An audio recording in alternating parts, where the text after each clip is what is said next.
दोस्तों, अगर आपने रामायण देखी या पढ़ी होगी तो आप रावण की बहन शूर्पणखा के बारे में तो जरूर ही जानते होंगे। शूर्पणखा रामायण की एक ऐसी किरदार थी जिसकी वजह से प्रभु श्री राम को रावण समेत सभी राक्षसों का वध करना पड़ा था। लेकिन दोस्तों, सभी राक्षसों का अंत होने के बावजूद भी शूर्पणखा बची हुई थी। हालांकि रावण की मौत के बाद शूर्पणखा का क्या हुआ था, इस बात का कोई खास जिक्र रामायण में तो देखने को नहीं मिलता है। फिर भी कई इतिहासकारों का ये दावा है कि शूर्पणखा ने अपने भाई रावण की मौत के बाद इस्लाम धर्म की उत्पत्ति की और मक्का मदीना को बसाने वाली भी शूर्पणखा ही थी। कई इतिहासकारों के मुताबिक तो ये भी बताया जाता है कि आज इस दुनिया में मौजूद सभी मुसलमान शूर्पणखा के ही वंशज हैं। दोस्तों, भले ही ये सारी बातें आपको एक कहानी की तरह लग रही हो, लेकिन आज के इस वीडियो में हम आपके सामने शूर्पणखा के कुछ ऐसे रहस्यों पर से पर्दा उठाने वाले हैं जिन्हें जानने के बाद आप भी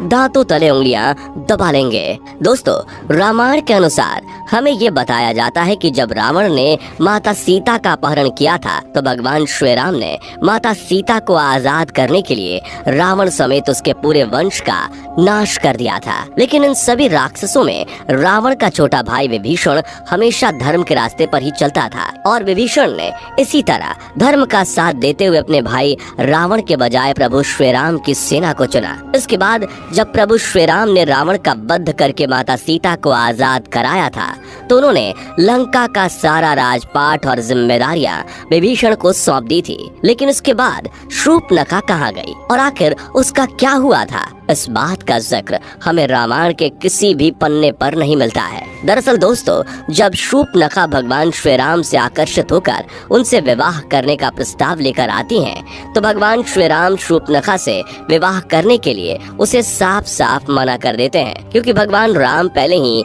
माता सीता से विवाह कर चुके थे। इसके बाद भगवान राम अपने छोटे भाई लक्ष्मण जी की तरफ इशारा करते हुए शूर्पणखा से कहते हैं कि अगर आप चाहें तो मेरे छोटे भाई लक्ष्मण से विवाह करने के लिए पूछ सकती हैं। और फिर जब शूर्पणखा लक्ष्मण जी के पास विवाह का प्रस्ताव लेकर जाती है तो लक्ष्मण जी भी शूर्पणखा के इस प्रस्ताव को ठुकरा देते हैं। जिसके बाद शूर्पणखा भगवान श्री राम के पास जाकर माता सीता को बुरा भला कहने लगती हैं और भगवान राम को यह धमकी भी देती है कि अगर उन्होंने शूर्पणखा से विवाह नहीं किया तो वो माता सीता को मार देंगी। इसके बाद जैसे ही शूर्पणखा माता सीता को मारने के लिए आगे बढ़ती है, तभी लक्ष्मण जी माता सीता का बचाव करते हुए शूर्पणखा की नाक काट देते हैं। इसके बाद शूर्पणखा जब अपनी कटी हुई नाक लेकर भाई रावण के पास जाती है और उसे सारी बात बताती है तो रावण अपनी बहन के इस अपमान को सुनकर बेहद क्रोधित हो जाता है और माता सीता का अपहरण कर लेता है और फिर भगवान राम रावण को मृत्यु दंड की सजा देते हैं। लेकिन दोस्तों, हमेशा से ही लोगों के जहन में ये सवाल बना हुआ है कि इसके बाद शूर्पणखा ने क्या किया। कई इतिहासकारों के मुताबिक ये बताया जाता है कि शूर्पणखा खुद को दुनिया की सबसे सुंदर स्त्री मानती थी और जब लक्ष्मण जी ने माता सीता को बचाने के लिए उसकी नाक काट दी थी तो वो अपने चेहरे को देखकर बहुत ही शर्म महसूस करती थी और नाक कटने के बाद वो हमेशा अपने चेहरे को एक काले कपड़े से छिपा कर रखती थी। शूर्पणखा को जब ये पता चला था कि उसके सारे भाई प्रभु श्री राम के हाथों मारे जा चुके हैं तो उसने दैत्य गुरु शुक्राचार्य के पास जाने का फैसला किया था और वो वहाँ जाकर उन्हीं के आश्रम में रहने लगी थी। शूर्पणखा और शुक्राचार्य दोनों ही राक्षसों के वंश को आगे बढ़ाना चाहते थे, जिसके लिए शुक्राचार्य ने भगवान शिव की कठोर तपस्या की। शुक्राचार्य की इस तपस्या से प्रसन्न होकर भगवान शिव ने उन्हें असुरों के अमर होने के बजाय वरदान के रूप में एक शिवलिंग दिया और ये भी बताया कि जिस दिन कोई वैष्णव यानी भगवान विष्णु का अवतार या फिर कोई ऐसा भक्त जो भगवान विष्णु को सच्चे दिल से मानता हो, अगर उसने इस शिवलिंग पर गंगा जल छिड़क दिया तो उसी समय इस दुनिया से संपूर्ण राक्षस जाति का विनाश हो जाएगा। इसके बाद दैत्य गुरु शुक्राचार्य ने भगवान शिव के द्वारा दिए गए इस शिवलिंग को वैष्णव यानी हिंदुओं से दूर रखकर एक रेगिस्तान में स्थापित कर दिया, क्योंकि हिंदू धर्म का हर शख्स भगवान विष्णु को जरूर मानता है और अगर ऐसे में कोई हिंदू उस शिवलिंग पर गंगा जल छिड़क देता तो दुनिया से संपूर्ण राक्षस जाति का अंत हो जाता। इसलिए शुक्राचार्य ने इस शिवलिंग को दूर ले जाकर एक रेगिस्तान में इसकी स्थापना कर दी और दोस्तों रेगिस्तान में जिस जगह ये शिवलिंग स्थापित किया गया था उस जगह को आज हम सब मक्का मदीना के नाम से जानते हैं। दोस्तों भले ही ये सारी बातें सुनने के बाद आपको हजम ना हो रही हो, लेकिन आपने कई विवादित बयानों में ये जरूर सुना होगा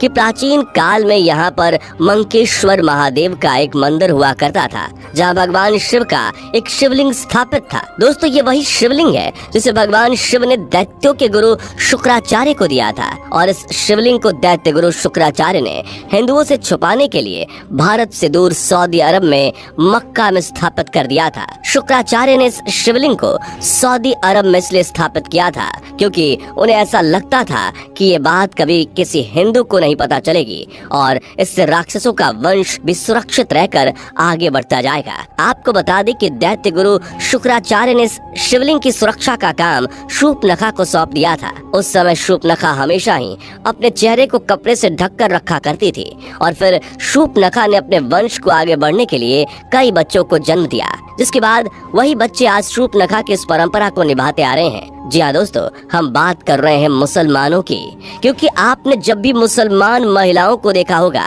तो ये गौर किया होगा कि वो हमेशा ही अपने चेहरे को ढककर रखती हैं और इसके लिए वो बुर्का पहनती हैं। मुसलमान महिलाओं के इन कपड़ों में केवल उनकी आंखें ही नजर आती हैं और जब नाक कटने के बाद शूर्पणखा अपने चेहरे को कपड़े से छुपा कर रखती थी तो उसकी भी सिर्फ आंखें ही नजर आती थी। मक्का मदीना के मंकेश्वर महादेव का जो शिवलिंग स्थापित किया गया था उसके सुरक्षा के लिए शूर्पणखा ने वहीं पर रहना शुरू कर दिया था और मक्का मदीना आज दुनिया की एक ऐसी जगह बन चुकी है जहां पर हिंदुओं का जाना साफ तौर पर मना है। इसके अलावा दोस्तों बताया तो ये भी जाता है कि सऊदी अरब में जिस जगह पर मक्का मदीना मौजूद है उसके आसपास तक की सभी जगहों पर हिंदुओं को रहने की इजाजत बिल्कुल भी नहीं दी जाती है। मक्का मदीना में रहकर ही शूर्पणखा ने अपने वंश को आगे बढ़ाया और नई नई परंपराओं का भी निर्माण किया। इनमें से एक परंपरा थी बुर्का पहनने की और ये रिवाज शूर्पणखा के समय से ही चला आ रहा है। दोस्तों ऐसा बताया जाता है कि द्वापर युग बीत जाने के बाद शूर्पणखा के वंशज आज के समय में इब्राहिम धर्म के अनुयायी हैं और इस वजह से इस्लाम धर्म में शुक्रवार को एक विशेष महत्व दिया जाता है। इस बात का जिक्र धार्मिक ग्रंथों में भी किया जा चुका है। अब दोस्तों ये सारी बातें किनारे करके अगर इस कहानी पर गौर फरमाया जाए तो जरा एक बार सोच कर देखिए कि आखिर ऐसी कौन सी वजह है जिसके चलते किसी भी हिंदू का मक्का मदीना के अंदर जाना साफ तौर पर मना है और अगर कोई हिंदू चाहे भी तो मक्का मदीना के अंदर नहीं जा सकता। आखिर कौन सी चीज है जो सभी हिंदुओं को मक्का मदीना के अंदर जाने से रोकती है? दोस्तों इस बात के पीछे ऐसा कोई ना कोई ठोस कारण तो जरूर होगा जिसने हिंदुओं के वहां जाने पर प्रतिबंध लगा रखा है। अगर ध्यान दें तो ये सारी बातें केवल एक ही तरफ इशारा करती हैं कि शायद मुसलमानों का शूर्पणखा के वंशज होने वाली ये बात हकीकत हो सकती है और सारे मुसलमान इस बात से डरते हैं कि अगर कोई हिंदू गलती से भी मक्का मदीना के अंदर चला गया और उसने इस शिवलिंग पर गंगा जल छिड़क दिया तो इस दुनिया से पूरी राक्षस जाति का अंत हो जाएगा। दोस्तों ये राक्षस कोई और नहीं बल्कि शूर्पणखा के ही वंशज हैं। भले ही ये सारी बातें आपको हैरान कर रही हों लेकिन शायद ये सच भी हो सकती हैं क्योंकि इस दुनिया का सबसे पहला धर्म सनातन धर्म ही है, यानी कि इस दुनिया में मौजूद हर एक व्यक्ति सनातन धर्म से जरूर ताल्लुक रखता है और हमारे ईश्वर भी सनातन धर्म से ही ताल्लुक रखते थे। दोस्तों ठीक ऐसा ही प्राचीन समय में भी हुआ करता था। कुछ लोग मिलकर अपने अलग अलग नियमों और परंपराओं को बनाया करते थे और धीरे धीरे इसी तरह यही चीजें जातियों में तब्दील होती चली गईं, जिससे आगे चलकर अनेकों धर्म की उत्पत्ति हुई। लेकिन दोस्तों इस्लाम धर्म की हकीकत भरे इस सच पर आज भी कई हिंदुओं के द्वारा सवाल उठाए जाते हैं कि आखिर उन्हें मक्का मदीना के अंदर क्यों नहीं जाने दिया जाता। वैसे दोस्तों कमेंट करके बताइए कि आपको क्या लगता है मक्का मदीना के बारे में कही जाने वाली ये सारी बातें क्या सच हो सकती हैं? क्या शूर्पणखा ने ही मक्का मदीना को बसाया था या फिर ये सब एक मात्र कल्पना है? अपनी राय हमें कमेंट सेक्शन में जरूर पेश कीजिएगा। जाने से पहले वीडियो को लाइक शेयर जरूर कीजिएगा और ऐसे ही और वीडियोस के लिए चैनल को सब्सक्राइब करके बेल नोटिफिकेशन को भी जरूर ऑन कर लीजिएगा। धन्यवाद।